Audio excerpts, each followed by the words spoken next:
오늘 같이 말씀을 나눕니다. 오늘 말씀의 제목은 그렇게 아름답진 않지요. 제한된 축복만 허용된 사람들. 그게 우리의 이 사람들의 운명이고 이 사람들의 걸어가야 할 길이라는 것입니다. 우리가 이미 열왕기하 3장은 한번 묵상했습니다. 제가 성경을 여러분에게 강론해 드리면서도 참 이런 것이 있었구나. 우리가 가장 중요한 것을 놓치고 있었구나. 우리가 왜 이런 걸 놓치고 살까? 이런 것들을 다시 한번 생각해 되는 저에게는 그런 작은 전환점이 됐습니다. 여러분, 하나님이 여러분을 얼마만큼 사랑하실까요? 그게 참 궁금합니다. 하나님, 나를 도대체 얼만큼 사랑하십니까? 그럼 여러분, 하나님이 여러분에게 뭐라고 대답해 주실까요? 하늘만큼 땅만큼? 아니면 천하보다 더? 근데 하나님이 우리에게 주는 가장 핵심적인 답은 그것이 아닐까 싶어요. 너희가 나를 사랑하는 만큼 나도 너희를 사랑한다는 것이죠. 그건 여러분 변하지 않는 진리입니다. 하나님이 우리에게 항상 말씀하시는 것은 뿌린 대로 거둔다는 것입니다. 심은 대로 거두는 것이죠. 심지 않고서 거둘 수 없고 작은 걸 심고 많이 거둘 수 있는 것이 이 세상에서도 통용이 되지 않지만 하나님께도 안 되는 것이에요. 하나님 앞에 주일날 1시간 드리고 나머지 모든 시간을 하나님 나와 함께 해주십시오라고 하는 것은 여러분 이건 맞지 않는 것이죠. 예전에 주일에 제가 한번 헌신 예배를 인도하러 간 적이 있습니다. 설교 전에 한 분이 대표 기도를 하시는데 아주 참 연로하신 분이 한 분 나와요. 얼굴은 까맣고 옷도 그렇게 잘 입지 않으셨어요. 나오시는 것도 아주 오래 걸려서 나왔습니다. 그리고 기도하는데 기도가 그렇게 매끄럽지가 않더라고요. 처음에 시작하는 것도 그렇게 또 일반적이지 않고 말을 끊어가지도 못하고 또 기도하시다가 울먹거리기도 하고. 제가 눈을 뜨고 성도들을 한번 봤어요. 근데 성도들이 너무 진지한 거예요. 보통 기도가 이렇게 되면 성도들이 조금 산만해질 만도 한데 많은 사람들이 고개를 들지 않고 그 기도를 간절히 주목하는 것을 봤어요. 그리고 권사님이 기도할 때마다 성도들이 아멘으로 화답합니다. 제가 볼 때 그렇게 아멘으로 화답할 만한 내용이 아니었는데도 성도들이 아멘으로 화답을 하는 거죠. 나중에 보니까 제가 설교할 때보다 그 아멘이 더 컸더라고요. 그리고 예수님의 이름으로 기도합니다 할 때 성도들이 크게 아멘을 해요. 저분에게 뭔가 특별한 게 있다, 그렇죠? 기도의 내용을 봤을 땐 그렇게 대단한 게 없었던 것 같아요. 그냥 형제들, 자매들, 그리고 교회를 위해 기도했던 기도인데 성도들이 그렇게 화답할 수 있는 건 저분에게 특별한 뭔가 있다. 제가 그래서 한번 알아봤습니다. 저분이 어떤 분입니까? 그러자 모든 성도의 존경을 받고 있는 분이래요. 교회 개척할 때부터 교회에 가장 먼저 나와서 기도하고 성도들이 어려울 때마다 가서 손잡고 기도해주고 그렇게 많이 배우지는 않고 그렇게 유식한 분은 아니지만 성도들에게 있어서 존경과 사랑을 한 몸에 받는, 그래서 가장 어려운 일이 있을 때 성도들이 그분께 가서 묻는 바로 그분이라는 것이죠. 그분의 기도니까 그런 반응이 나오죠. 그런 분이 기도하시니까 저렇게 되는구나. 얼마나 기도 잘하는 성도들이 많습니까? 얼마나 기도를 기승전결로 깔끔하게 하는 사람들이 많습니까? 이 시대의 흐름과 맞추어서 기도 잘하는 사람은 많아요. 기도를 아주 유려하게 하는 사람도 많지만 오늘 제가 여러분들과 함께 주목하고자 하는 것은 기도의 방법과 내용이 아닙니다. 기도하는 성도입니다. 기도에 있어서 가장 중요한 것 2가지를 꼽으라고 한다면 무엇이겠습니까? 기도의 내용입니다. 그 다음에 또 하나 중요한 것은 누가 기도하느냐 하는 것입니다. 누가 하느냐도 정말로 중요합니다. 누가 하느냐 기도를. 예수님이 제자들에게 은사를 주셨습니다. 그리고 나가서 귀신을 내어 쫓고 병자들을 고치라고 했습니다. 제자들이 힘있게 나아갑니다. 근데 그들이 실망감을 가지고 돌아와요. 패배감을 가지고 돌아옵니다. 고치지 못합니다. 주님께서 그럽니다. 기도 외에는 이런 유가 나갈 수 없다라고 했는데 그들은 고쳐내지 못해요. 성도님들, 기도가 잘못됐습니까? 아닙니다. 기도가 잘못된 게 아니라 기도자에게서 문제가 있었어요. 병자를 고치라는 기도는 크게 문제가 없었습니다. 근데 뭐가 문제가 있었냐면 기도하는 사람들이 좀 문제가 있었어요. 12명의 제자들이 예수님의 능력을 여전히 신뢰하지 못합니다. 하나님을 온전히 나의 구세주로 믿지 못합니다. 주님을 위해 내 목숨과 모든 걸 바치기로 결단하지 않는 상태에서 그들이 나가 기도합니다. 그들의 기도가 온전할 리가 없겠죠. 여러분, 그들의 기도가 온전하지 않을 것 아닙니까? 우리는 그동안 기도의 내용에 지나치게 신경을 썼습니다. 제가 어제 서점에 한번 책들을 봤어요. 고난당할 때 기도하는 법, 좌절할 때 기도하는 법, 가족을 위해 기도하는 법, 그런 책들이 책장을 가득 채우고 있어요. 그런데 기도하는 자의 자세에 대해서 언급한 책은 별로 없더라고요. 어떤 자가 기도해야 되는가? 어떤 성도가 기도해야 하는가? 우리는 그거는 놓치고 있어요. 마치 여러분이 언제라도 시간을 내서 주님 앞에 기도하면 하나님이 응답해 주실 것처럼 착각을 하더라는 것이에요. 내가 시간이 없어 그렇지 내가 시간을 내서 무릎 꿇고 기도하기만 하면 하나님이 내 기도를 들으실 것이다. 아닙니다, 여러분. 잘못된 거예요. 하나님은 여러분이 어떤 자인가를 보십니다. 성도님들, 아브라함의 기도, 모세의 기도, 욥의 기도, 다윗의 기도가 하나님의 마음을 움직였던 것은 그게 기도의 내용이겠습니까? 기도의 내용이 좋아서 하나님의 마음이 움직였겠어요? 한번 여러분 상식적으로 생각해 보십시오. 기도의 내용이 기가 막혀서 하나님의 마음이 움직인 게 아니에요. 바로 그들이었기 때문에 가능한 것입니다. 아브라함이었으니까 가능한 것이고, 모세였으니까 가능한 것이고, 다윗이었으니까 가능했던 것이에요. 결국 하나님의 마음이 움직였던 것은 그들의 기도의 내용 때문이 아니라 그들의 인격 때문이었어요. 그들의 신앙의 모습 때문이었습니다. 그런데 우리는 그것을 알지 못합니다. 하나님이 어떤 기도자를 원하시는지, 하나님이 어떤 사람을 원하는지 우리는 그것에 주목하지 않는 것이에요. 그리고 기도의 내용에만 우리가 혈안되어 있습니다. 저 사람은 기도를 참 잘해. 어떤 근거로 잘하는지 모르겠지만 잘한다는 거예요, 기도를. 저분은 기도를 참 잘합니다. 근데 여러분, 그게 중요한 게 아니에요. 어떤 사람이 기도하느냐, 누가 기도하느냐가 굉장히 중요하죠.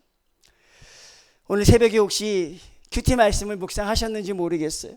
거기에 보면 엘리사가 수넴 여인의 아들이 죽은 걸 알고 게하시에게 부탁을 합니다. 내가 나의 지팡이를 줄 테니 가지고 가라고 합니다. 그 아들이 고쳐져요? 안 고쳐져요.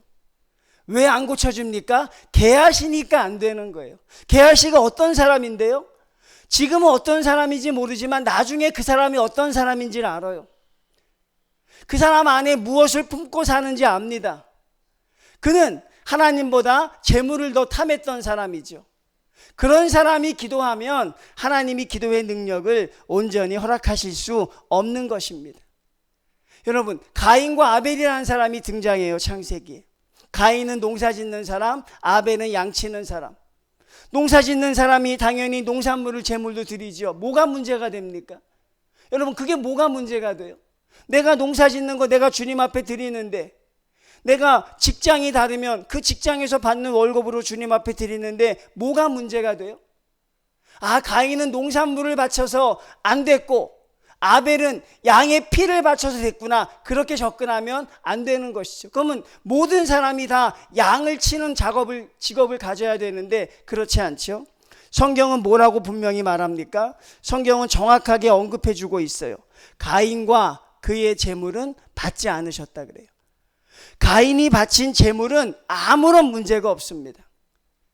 농산물은 아무런 문제가 없어요. 누구에게서 문제가 생긴 거예요? 누구에게서 브레이크가 걸렸을까요? 가인에게서 브레이크가 걸린 거예요. 가인은 뭘 바쳤어도 안 돼요. 가인은 아벨의 흉내를 내서 양의 새끼를 바쳐도 안 됩니다. 왜? 가인이니까. 아벨은 뭘 바쳐도 됩니다. 왜? 아벨이니까. 결국 하나님이 받으시는 것은 무엇입니까? 기도하는 내용이 아니라 누가 기도하느냐. 사랑하는 아들아, 내가 기도하느냐? 내가 나를 위하여 전심전력을 다하고 있으니 내가 나에게 기도하는 걸 내가 들을 것이라. 하나님이 그 사람이 무릎 꿇고 기도할 때 하늘문을 여십니다. 하나님이 귀를 기울이십니다.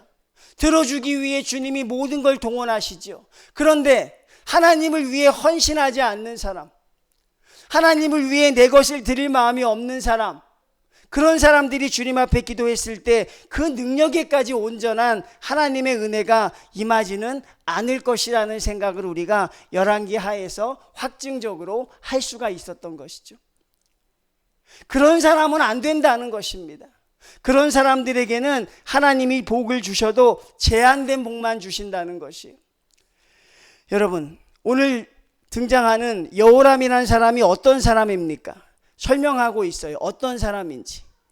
1절 말씀 보면 왕이 되었습니다. 12해 동안 왕으로 다스립니다. 2절부터 그가 어떤 사람인지 설명해요. 여호와 보시기에 악을 행하는 사람. 하나님 보시기에 악을 행하는 사람, 그런 사람이 기도하면 하나님은 그 사람에게 100% 내려줄 수가 없어요. 왜? 그 사람이 악하기 때문에. 또 그를 설명합니다. 3절 말씀. 여로보암이 이스라엘에게 범하게 한 그 죄를 따라 행하고 떠나지 아니한 사람. 하나님의 뜻대로 살려고 했지만 여호람 왕의 근본은 우상 숭배였던 거죠. 그의 마음을 주장하는 건 하나님이 아니라 우상이었습니다. 하나님께 예배를 드리지만 그를 움직일 수 있는 건 하나님이 아니라 재물과 물질과 세상이었어요. 여러분을 움직이게 하는 건 하나님이십니까? 아니면 자녀입니까? 물질입니까? 하나님을 위협할 수 있는 두 가지를 제가 언급해 드렸죠. 그것은 아마 물질과 자녀가 될 것이라. 아쉽게도 부모는 아니에요. 부모가 우상으로 섬겼으면 좋겠는데 그런 사람은 또 없더라고요. 오로지 자식에게만 꽂히는 거죠. 여러분이 누구 때문에 움직이고 무엇으로 움직입니까? 그런데 여호람 왕은 그렇게 합니다. 그럼 이 사람이 기도 안 하고 살 수 있어요? 안 된다는 것입니다. 이 사람이 어려움이 닥쳐요. 어려움이 닥치면 언제 그랬냐는 듯이 하나님께 옵니다. 하나님을 찾지 않았으면 고난 때도 하나님 앞에 기도하지 않아야 되는데 우리는 그 정도는 안 되는 것이죠.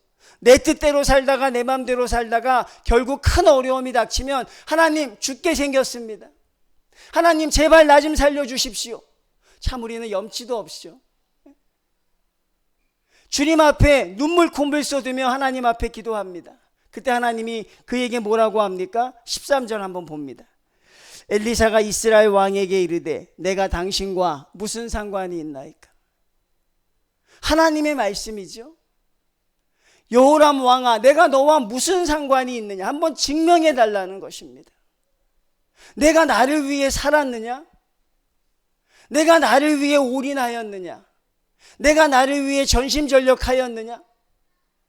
무엇을 하였느냐? 상관이 없다는 것입니다. 하나님과 상관없이 살아간 사람들이 하나님 앞에 기도할 때 그들이 받을 수 있는 복은 아주 제한적입니다. 하나님이 모든 걸 그 사람에게 부어주시지 않아요. 그러니 여러분의 기도가 응답되고 싶다면, 여러분의 기도가 하나님 앞에 내가 그 기도가 이루어지길 원한다면 기도의 내용이 아니라 여러분이 바뀌어야 하는 것입니다. 주님 앞에 내가 몇 시간을 기도하느냐, 그게 중요한 게 아니라 여러분이 하나님이 받으실 만한 기쁘고 거룩한 산 제물이 되어야 한다는 사실이죠. 근데 우리는 그걸 잘 미처 몰랐어요. 하나님은 모든 사람의 기도를 들으신다. 맞지요? 그리고 여러분, 하나님이 여호람 왕의 기도를 듣습니다. 그리고 그에게 어떤 응답을 주십니까? 18절 말씀 봅니다. 여호와께서 보시기에 작은 일이라 여호와께서 모압 사람도 당신의 손에 넘겨주실 것이라. 하나님이 이기게 하시겠다고 약속하셨어요. 하나님이 승리해 주시겠다고 약속하셨습니다. 여러분, 믿으면 되는 것 아니에요? 그런데 하나님의 뜻대로 살지 못하는 사람은 그것도 믿어내지 못해요. 여러분, 18절 말씀을 다시 한번 곰곰이 생각해 보면 여호와께서 모압 사람도 당신의 손에 넘겨주시겠다는 건 100% 승리를 약속하신 건 아닌 것 같아요. 왜? 그 사람이 여호람 왕이니까.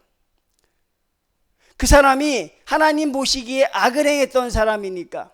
그 사람이 하나님과 아무런 상관이 없던 사람이니까. 하나님과 아무런 상관없이 살다가 내게 고난과 어려움이 닥치면 그때 우리가 기도하는 흉내만 내도 하나님은 여러분의 기도에 응답하셔야 합니까? 하나님과 아무런 상관없이 살아가다가 세상에 어떤 것도 안 되고 이젠 하나님밖에 없으니 탕자의 심정으로 주님 앞에 돌아와서 하나님 구원해 주십시오라고 하면 하나님은 언제나 여러분의 기도에 즉각적으로 응답하셔야 합니까? 그런 하나님이 아니라는 것을 우리에게 정확하게 보여주고 있습니다. 어떤 사람이 기도하느냐, 누가 기도하느냐, 더 나아가 어느 교회가 기도하느냐, 하나님은 거기에 차별성을 둔다는 것입니다. 누가 기도하는지 하나님은 그걸 반드시 보신다는 것입니다. 욥이 기도했을 때 하나님은 그 기도를 참으로 기뻐하셨어요. 사울 왕이 기도했을 때 하나님은 응답하지 않습니다. 사울 왕이 내가 하나님 죽게 생겼습니다 할 때 하나님이 그 기도를 듣지 않습니다. 여러분, 여기서 우리가 중요한 걸 하나 놓치면 안 되는 것이죠. 무엇입니까? 결국 하나님 앞에 우리가 어떤 성도로 살아가야 하느냐, 그것이 너무나도 중요한 것입니다. 우리가 알거니와 하나님을 사랑하는 자, 그의 뜻대로 부르심을 입은 자들에게는 모든 것이 합력하여 선을 이룬다. 우리가 제일 좋아하는 구절입니다. 합력하여 선을 이룬다. 이게 모든 사람에게 허용된 복입니까? 이게 교회에 출입하는 모든 성도에게 주시는 하나님의 복입니까? 그렇게 생각하십니까? 아니죠, 여러분. 성경은 분명히 말씀하고 있어요. 하나님을 사랑하는 자, 하나님을 사랑하는 자에게만 주시는 복이라고요. 모든 성도에게 주시는 것이 아니면 우리가 알아야 한다는 것입니다. 그 뜻대로 살아가는 자들에게만 하나님이 주시는 복이에요. 그러니 우리가 하나님 앞에 기도할 때 내가 어떻게 기도할까, 그게 아니라 내가 어떤 사람이 되어야 할까. 결국 우리의 인격이 변하고 우리의 생각이 변하고 우리의 사명이 변해야 하는 것이죠. 하나님을 나의 구세주로 모실 수 있는 사람, 그런 사람이 기도해야 하는 것입니다. 나를 사랑하는 자들이 나의 사랑을 입으며 나를 간절히 찾는 자가 나를 만날 것이라. 하나님의 사랑을 입는 사람은 하나님을 사랑하는 사람, 하나님이 만나주시는 사람은 간절히 찾는 사람이죠. 그러니 여러분, 이 여호람의 기도는 하나님이 온전히 들어주시지 않습니다. 결국 그에게는 하나님이 50%만 주시는 거예요. 왜 그렇습니까? 그 여호람 왕에게는 하나님이 온전한 복을 주실 수가 없는 것이에요. 그러니 여호람 왕의 운명은 정해져 있는 거예요. 어떤 기도를 해도 그에게는 하나님의 온전한 복이 임하지 않습니다. 온전한 복이 임하려면 한 가지 방법이 있는데 그게 무엇입니까? 왕이 바뀌어야 하는 것이에요. 하나님 앞에 온전하고 신실한 성도가 되는 길밖에 없습니다. 여러분의 기도가 혹시 응답되지 않고 있습니까? 혹시 그 탓을 하나님에게 돌리고 있습니까? 많은 성도들이 보면 내 기도가 응답되지 않는 이유를 하나님에게 돌리는 경우가 참 많아요. 하나님의 뜻은 이해할 수가 없어. 하나님의 섭리는 알 수가 없어. 근데 여러분, 그 원인을 여러분에게서 한번 찾아보시면 어떨까요? 하나님이 나에게 하나님의 응답을 주시기엔 내가 턱없이 부족한 사람이구나. 내가 정말 하나님과 상관이 있이 살아간 사람일까? 내가 정말 하나님 중심으로 움직이는 사람일까? 여호람 왕의 모습을 보십시오.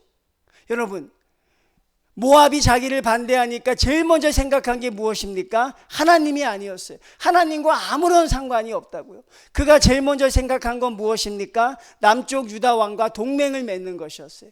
왜 남쪽 유다 왕과 동맹을 맺어요? 이 남쪽 유다가 에돔이란 나라를 지배하고 있었거든요.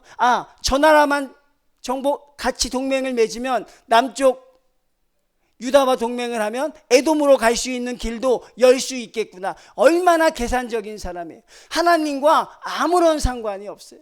가장 큰 어려움이 닥쳤을 때 그는 기도하지 않습니다. 근데 왜 하나님이 그런 사람의 기도에 온전히 응답하겠느냐 하는 것이죠.